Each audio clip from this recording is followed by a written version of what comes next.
Assalamualaikum warahmatullahi wabarakatuh. Dan salam sejahtera untuk kita semua. Perkenalkan, saya Ateniyanti adalah dosen dari Program Studi Manajemen Fakultas Ekonomi dan Bisnis Universitas Pancasila. Video ini dibuat dengan tujuan untuk memenuhi persyaratan sertifikasi dosen pada tahun 2025 sebagai dokumen pernyataan diri dosen dalam unjuk kerja Tridharma Perguruan Tinggi. Dalam video ini akan dijelaskan rancangan pembelajaran mata kuliah pengantar kewirausahaan dengan bobot 3 SKS yang juga dilaksanakan pada semester genap, yaitu semester 2. Adapun CPMK ataupun capaian pembelajaran mata kuliah ini yang pertama, mahasiswa mampu mengobservasi, memahami, menjelaskan definisi kewirausahaan, syarat-syarat dan sifat-sifat kewirausaha. Yang kedua, mahasiswa mampu memahami dan menentukan ide dan gagasan usaha serta menganalisis jenis usaha yang akan dikembangkan. Yang keempat, mahasiswa mampu memahami dan mengimplementasikan strategi kewirausahaan dalam membangun organisasi bisnis dan memulai usaha. Yang kelima, mahasiswa mampu memahami dan mengimplementasikan etika bisnis dalam wirausaha. Selanjutnya, yang keenam, mahasiswa memahami dan mengimplementasikan konsep dan prinsip wirausaha sosial sebagai bagian dari tanggung jawab membangun ekonomi masyarakat. Selanjutnya, 7, mahasiswa mampu mengembangkan peluang usaha dengan dukungan teknologi informasi sebagai sarana delivery, promosi, dan perluasan pasar atau konsumen usaha. Selanjutnya, 8, mahasiswa mampu memahami, mengembangkan manajemen pengelolaan usaha.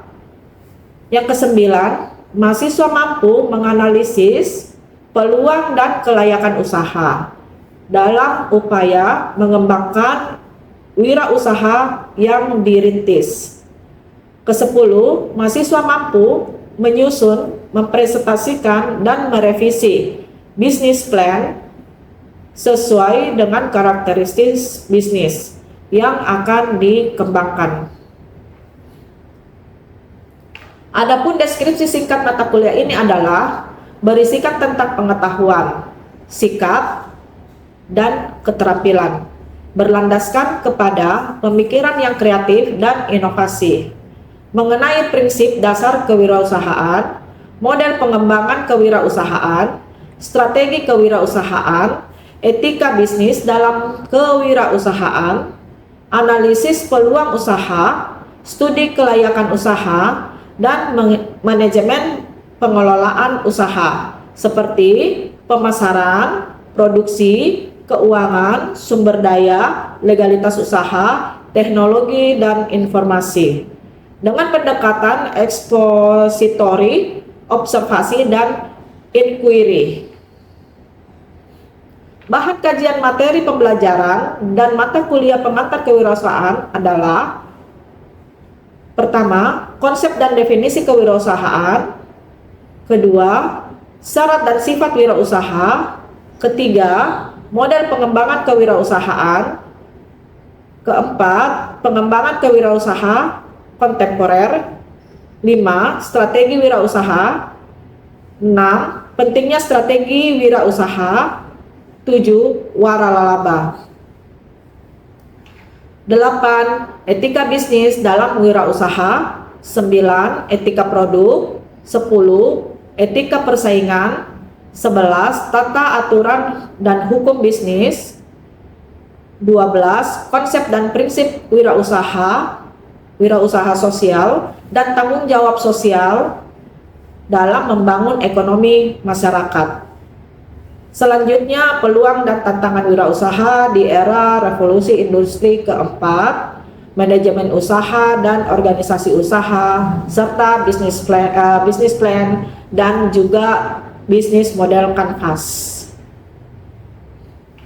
Kami mengambil beberapa rujukan dari mata kuliah ini, yaitu yang pertama buku entrepreneur, buku teknologi entrepreneurship, buku entrepreneurship edisi ke-9.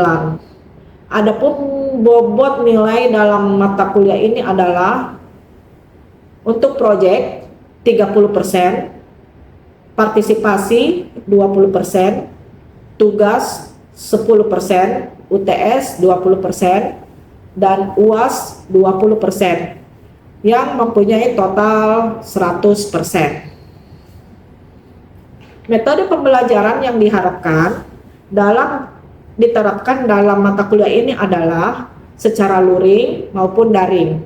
Pelaksanaan luring dilakukan dengan perkuliahan di dalam kelas secara tatap muka, sedangkan daring dilakukan dari LMS Universitas Pancasila. Demikian informasi yang saya sampaikan mengenai mata kuliah pengantar kewirausahaan.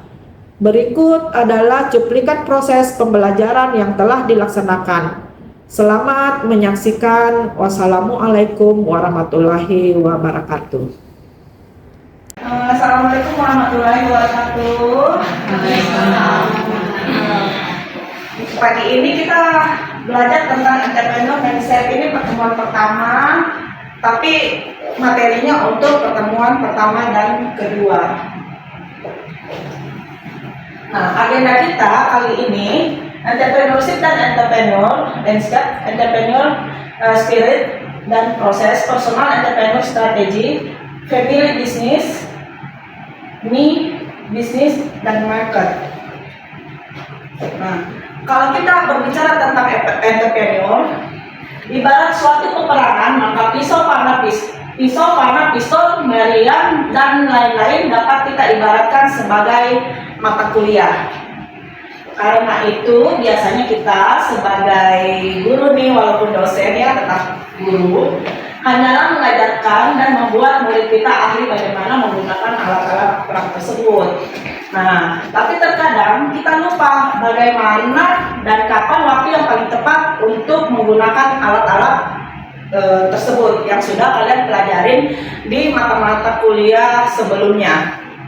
Jadi entrepreneurship itu mengajarkan bagaimana memainkan dan memenangkan peperangan menggunakan alat-alat ini. Alat-alatnya apa aja?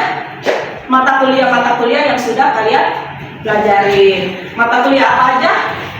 Mata kuliah pemasaran, mata kuliah manajemen keuangan, mata kuliah manajemen operasional, mata kuliah SDM, dan lain-lain semuanya ya.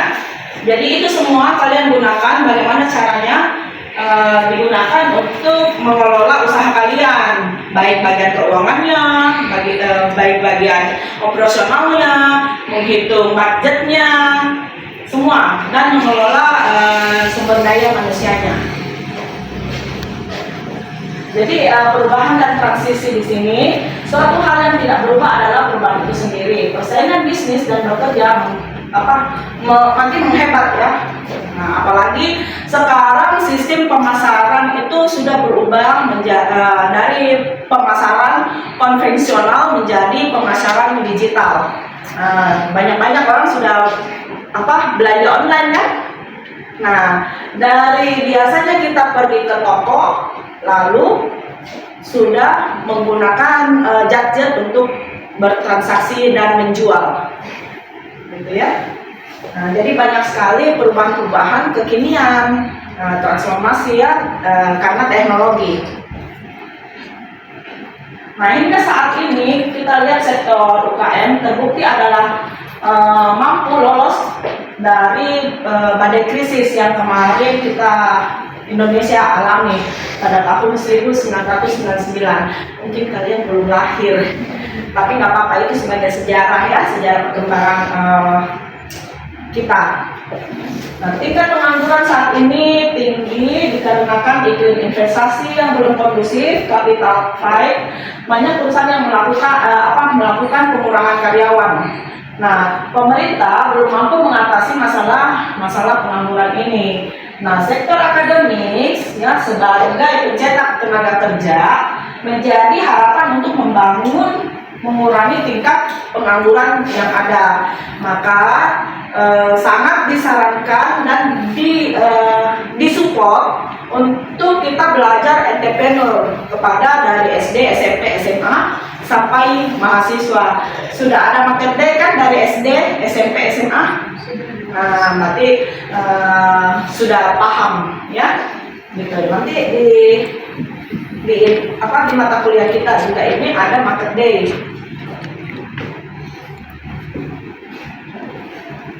Nah, di sini kita lihat ya apa yang dibutuhkan oleh mahasiswa atau alumni untuk menjadi seorang entrepreneur.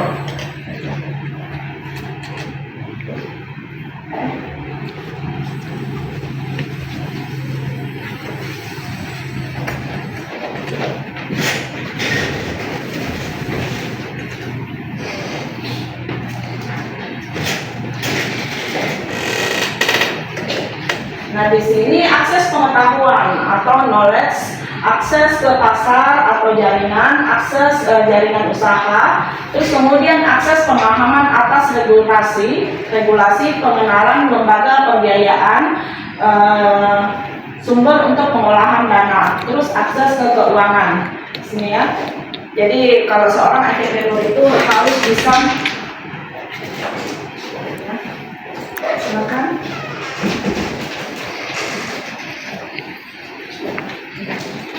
Harus bisa mengakses perbankan atau lembaga keuangan lainnya. Itu untuk apa? Untuk bisa menunjang bila terjadi pesanan yang banyak atau mungkin kalian butuh pembiayaan yang lain untuk membesarkan bisnis.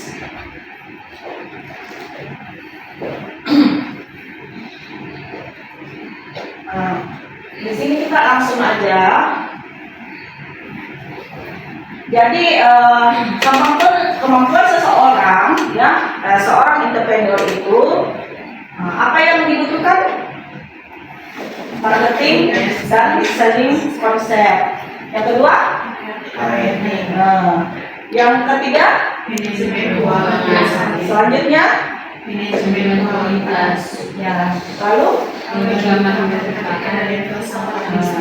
informasi dan jadi ini semua yang harus dipunyai atau dimiliki oleh seorang entrepreneur ya.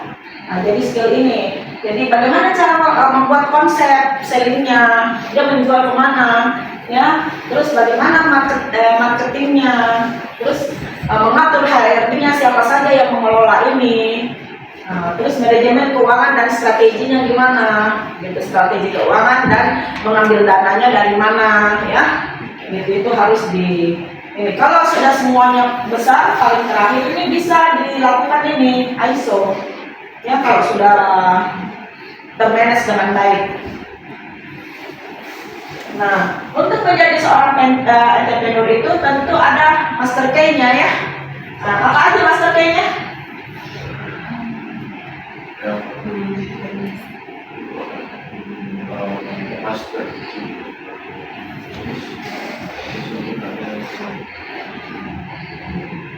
Ini kalau kita lihat gambar ini rumah impian.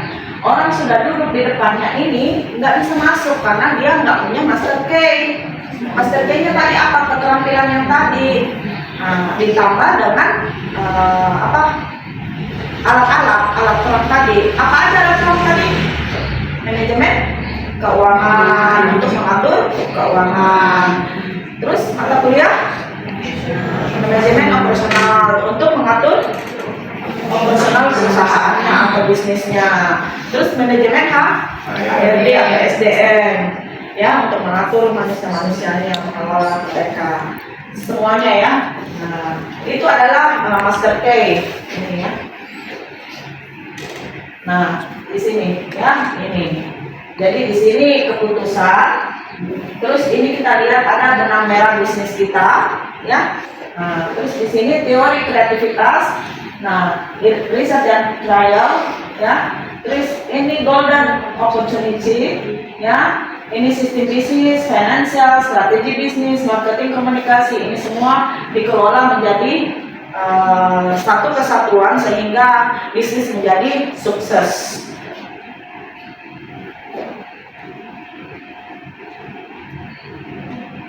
Nah, sebenarnya begini ya, kalau kita berbicara tentang entrepreneur itu ada prosesnya. Biasanya kita memulai dari mana? Ya, kalau ada orang kelihatannya sukses itu, apakah dia dimulai dari awal atau tidak? Seperti siapa? Ardi Bakri ya. Nah, Ardi Bakri pebisnis sukses, tapi dia nggak memulai dari awal. Dia meneruskan family bisnisnya, ya, gitu. Jadi ada juga orang yang memulai betul-betul dari awal. Perintis, ya, kalau dia kan pewaris, ya. Nah, ini kalau kita lihat, ini sangat mendetail ya. Jadi ini adalah mindset entrepreneur ini. Nah, kita lihat satu-satu. Bagaimana spirit entrepreneur di sini? Nah, ini dimulai dari ini usaha. Kalian mungkin sudah pernah mendengar market plan kan? Bisnis plan. Nah, terus mungkin udah pernah membuat BMC. Nah, berarti sudah sangat paham ya tentang entrepreneur. Nah, itu sesuatu kalau kita buat sebaiknya dimulai dari BMC dulu. Ini lebih kecil. Gitu. Kalau umpamanya kita butuh dana, biasanya kita diminta membuat bisnis plan. Nah, bisnis plan itu bisa kita mengambil dana-dana dari sumber-sumber tertentu, ya.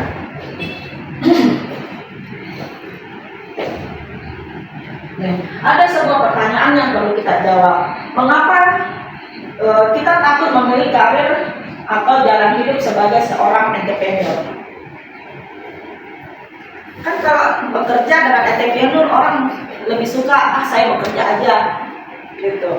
Kalau entrepreneur itu mungkin second choice ya, gitu. Nah, apa pendapat kalian tentang ini? Ya. Jadi kenapa orang-orang tuh takut milih jalan hidup sebagai entrepreneur kan? Kalau dilihat ya sebagai bisnis itu kan banyak banget resikonya ya Bu ya. Resikonya banyak banget. Habis itu juga takut ngambil salah ngambil keputusan juga. Banyak orang kayak gitu sih, takut di situ. Jadi intinya itu berarti takut rugi ya? Iya.